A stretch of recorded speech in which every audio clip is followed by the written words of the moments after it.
बच्चों, इस 15 अगस्त के मौके पर हमारे बीच हैं सीएम सर। वो आपसे 2 शब्द कहने आए हैं। आइए सर। बच्चों, आज से तुम्हें गुड मॉर्निंग नहीं बोलना। तो सर क्या बोलना है? आज से तुम्हें बोलना है जय हिंद। तुम्हें राष्ट्रभक्त बनना है। 1 मिनट। हाँ बच्चों, मेरे बेटे का फोन आ रहा है, लंदन में पढ़ता है ना। हाँ अमित बेटा बोलो। देख रहे हो विनोद, खुद का बेटा लंदन में पढ़ता है और हमसे कह रहे हैं कि गुड मॉर्निंग मत बोलिए। क्या पैसे खत्म हो गए तुम्हारे? ठीक है, मैं भेजता हूँ एजुकेशन बजट में से। आखिर तुम भी तो पढ़ाई कर रहे हो।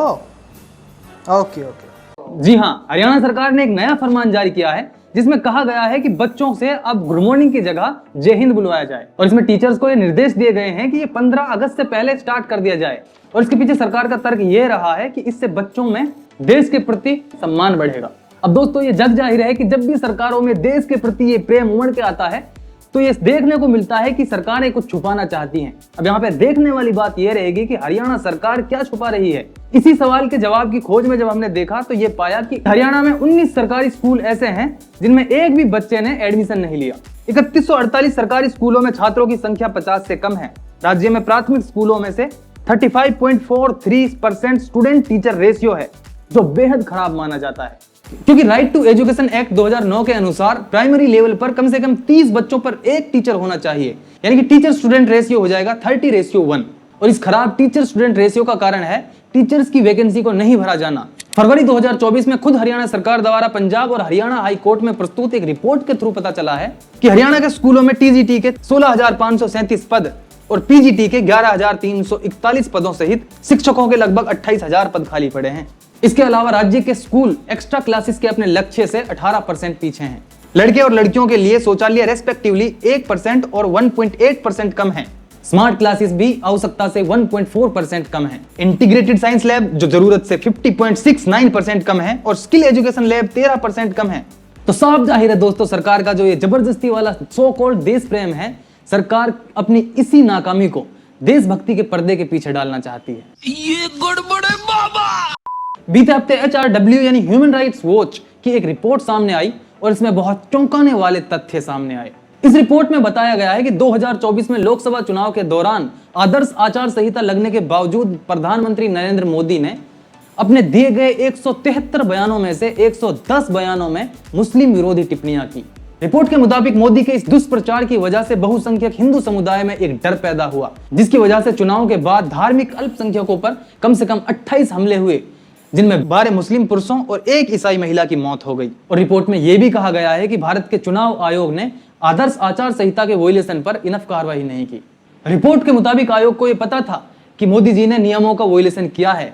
इस सब के बावजूद भी आयोग ने पीएम का नाम लिए बिना एक नोटिस भेजा बीजेपी प्रेसिडेंट ऑफिस में।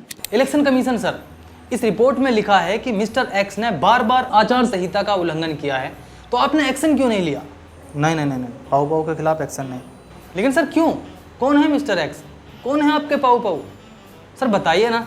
Sir, Narendra Damodar Das Modi, PMIO, prime minister of India.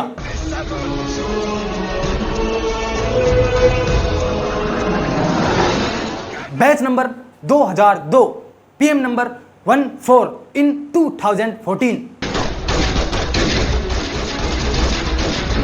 मैं ईश्वर की शपथ लेता हूं कि मैं भारत के संविधान के प्रति एकनिष्ठ रहूंगा। वो है मेरे पाव पाव, सुप्रीम लीडर है मेरे pav pav. Human rights watch की इस रिपोर्ट में बुलडोजर अत्याचार का भी जिक्र है। अगर आपको ये पूरी रिपोर्ट पढ़नी है तो लिंक नीचे डिस्क्रिप्शन में दिया हुआ है, आप इस वीडियो के बाद जाकर पढ़ सकते हैं। चलिए आगे बढ़ते हैं। अगली खबर है कानपुर से। दरअसल कानपुर में साबरमती एक्सप्रेस के 22 डिब्बे पटरी से उतर गए। और इसके अलावा बीते हफ्ते पश्चिम बंगाल में भी एक नया ट्रेन एक्सीडेंट हुआ, जहां एक मालगाड़ी पटरी से उतर गई। सिलीगुड़ी के रंगापानी इलाके में जो मालगाड़ी पटरी से उतरी वो ईंधन ले जा रही थी। बता दें कि इसी एरिया में 15 दिन पहले भी एक मालगाड़ी पटरी से उतरी थी। पिछले कुछ महीने से लगातार ट्रेन हादसे हो रहे हैं, लेकिन रेल मंत्री कहां पर हैं किसी को कुछ पता नहीं। सर, आप रेल मंत्री जी का इंटरव्यू ले लीजिए, मैं आपके लिए दिल्ली का एक रेल टिकट करा देता हूँ। डर सबको लगता है, गला सबका सूखता है। भाई आप एक काम करिए, आप रेल टिकट रहने दीजिए, मैं पैदल चला जाऊंगा। रेल मंत्री जी, 1-2 दिन को छोड़कर लगभग हर दिन ट्रेन हादसे हो रहे हैं। इससे मैं बहुत दुखी हूँ। मेरा विजन ये नहीं था। तो आपका क्या विजन है? अरे वो मैं चाहता हूँ कि बीच के दिन भी खाली ना जाएं। मिनिमम 1 हादसा पर डे तो हो। ये क्या बात करता है यार? बीते हफ्ते की सबसे बड़ी और सबसे ज्यादा दुखद खबर पर चलते हैं। कोलकाता के आरजीकर मेडिकल कॉलेज में एक महिला डॉक्टर का रेप करने के बाद उसे मार दिया जाता है। इस घटना के बाद आरजी कॉलेज के साथ साथ पूरे देश भर में डॉक्टर्स प्रोटेस्ट कर रहे हैं, जो कि एक अच्छी बात है। प्रोटेस्ट होने चाहिए, सरकार से अकाउंटेबिलिटी मांगनी चाहिए। लेकिन इसमें बहुत बड़ी शॉकिंग बात एक ये हो जाती है कि 14 अगस्त की रात को करीब 40 गुंडे उस हॉस्पिटल में घुस जाते हैं और तोड़फोड़ शुरू कर देते हैं। उन प्रोटेस्टर्स को मारा जाता है और यहाँ तक कि पुलिस के साथ भी पत्थरबाजी की जाती है। अब विपक्ष इस पे कहता है कि ये टीएमसी के गुंडे हैं जो कि सबूत मिटाने की कोशिश कर रहे हैं। वहीं टीएमसी कहती है कि ये विपक्ष की साजिश है। लेकिन जो भी हो, यहाँ पे एक बात बड़ी साफ है, बार बार कानून व्यवस्था के फेलियर के लिए ममता बनर्जी जिम्मेदार है।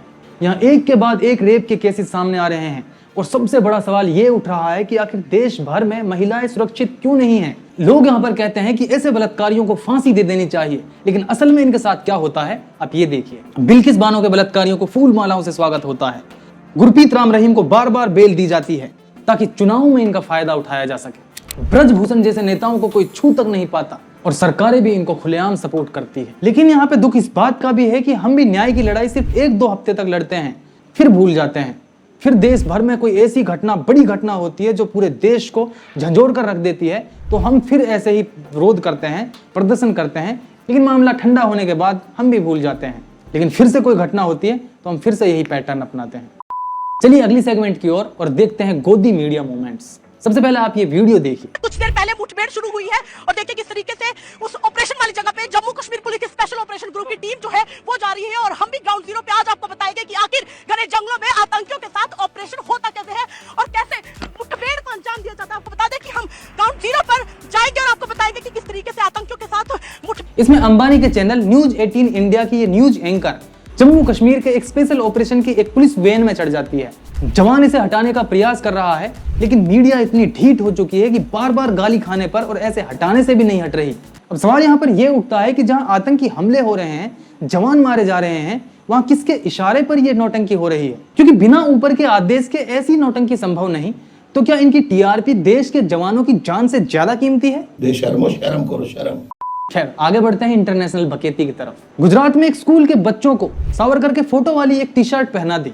इसके बाद ये बच्चे जब रैली निकाल रहे थे तो रास्ते में इन बच्चों को इनके टीचर्स के साथ किसी ने रोक लिया। अब ये वीडियो देखिए। શરમ નથી આવતી તમને? ગાંધીના હત્યામાં સાજિશમાં જે વ્યક્તિ હતો સાવરકર એના ટી શર્ટ પહેરાવીને તમે છોકરાઓને ફેરવો છો? અરે દાતા હું કાલ તમને નથુરામ ગોડસેનું ટી શર્ટ આપું, કાલ તમને હું દાઉદનું આપું, પહેરાવી દેશો? इसमें ये व्यक्ति कह रहा है तुम्हें शर्म नहीं आती?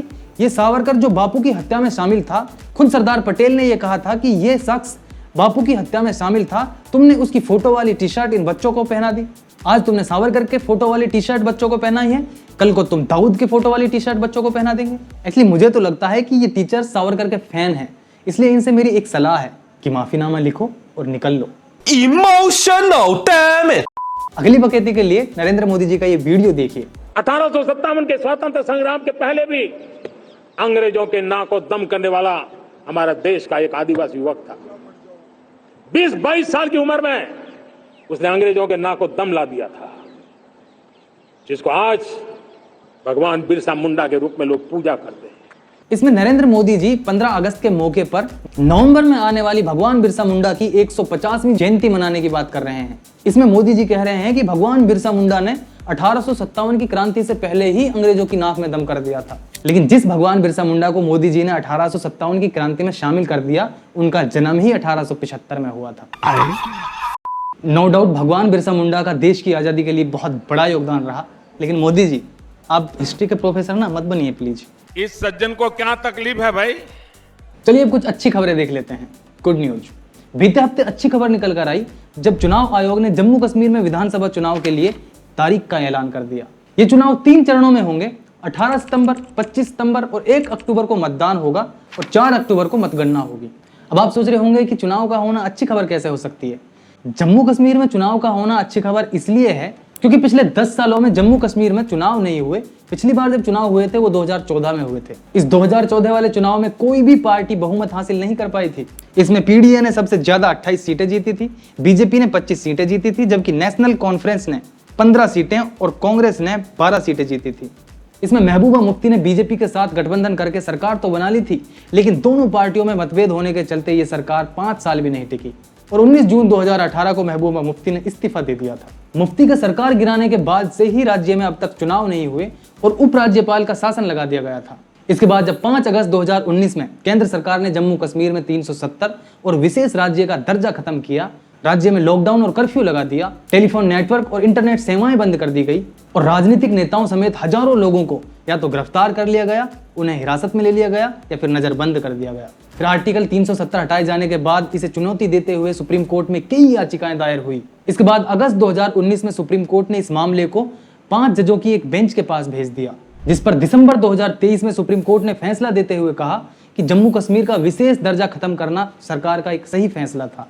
लेकिन साथ ही सुप्रीम कोर्ट ने सितंबर 2024 तक जम्मू कश्मीर में इलेक्शन कराने के कदम उठाने के लिए कहा, जिसके बाद अब फाइनली राज्य में इलेक्शन होने जा रहे हैं।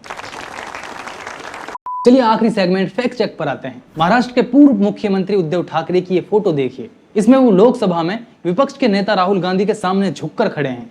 इंटरनेट पर ये काफी शेयर की जा रही है। ऐसे ही एक्स पर यानी ट्विटर पर कंगना रनौत के नाम वाले एक फैन अकाउंट से फोटो को शेयर करते हुए कहा, ये कुर्सी का लालच भी क्या क्या नहीं करवाता इंसान से। एक्स पर इस पोस्ट पर 1 लाख से ज्यादा व्यू आ चुके हैं। अब सवाल यहाँ पर यह आता है कि क्या ये फोटो असली है?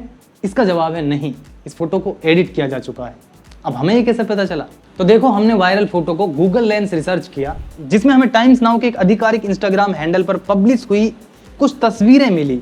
इस फोटो को 7 अगस्त को शेयर किया गया और इसमें ठाकरे को राहुल गांधी के बगल में खड़ा देखा जा सकता है और राहुल गांधी के हाथ में एक फूलों का गुलदस्ता भी है। कैप्शन में लिखा है, महाराष्ट्र के पूर्व मंत्री और शिवसेना प्रमुख उद्धव ठाकरे ने अपने बेटे आदित्य ठाकरे के साथ लोकसभा में विपक्ष नेता राहुल गांधी और कांग्रेस अध्यक्ष मल्लिकार्जुन खड़गे के साथ दिल्ली में मुलाकात की। और साथ ही ये भी साफ देखा जा सकता है कि उद्धव ठाकरे ने इस फोटो में अलग रंग के कपड़े पहने हैं और वहीं वायरल तस्वीर में वो अलग रंग के कपड़ों में देखे जा सकते हैं। तो इससे साफ जाहिर है कि फोटो के साथ छेड़छाड़ की गई है, उसको एडिट किया गया है ताकि उद्धव ठाकरे को ऐसे दिखाया जा सके कि वो राहुल गांधी के सामने झुककर खड़े हैं। सोच देखो इनकी। खैर, फिलहाल इस एपिसोड में इतना ही। अगर एपिसोड आपको अच्छा लगा हो तो अपने दोस्तों के साथ शेयर करना और कमेंट करना ना भूलना, क्योंकि हम करने वाले हैं आपकी सबसे 5 मजेदार कमेंट्स को अगले हफ्ते के हाईलाइट्स में शामिल। चलिए मिलते हैं फिर अगले हफ्ते। Thank you.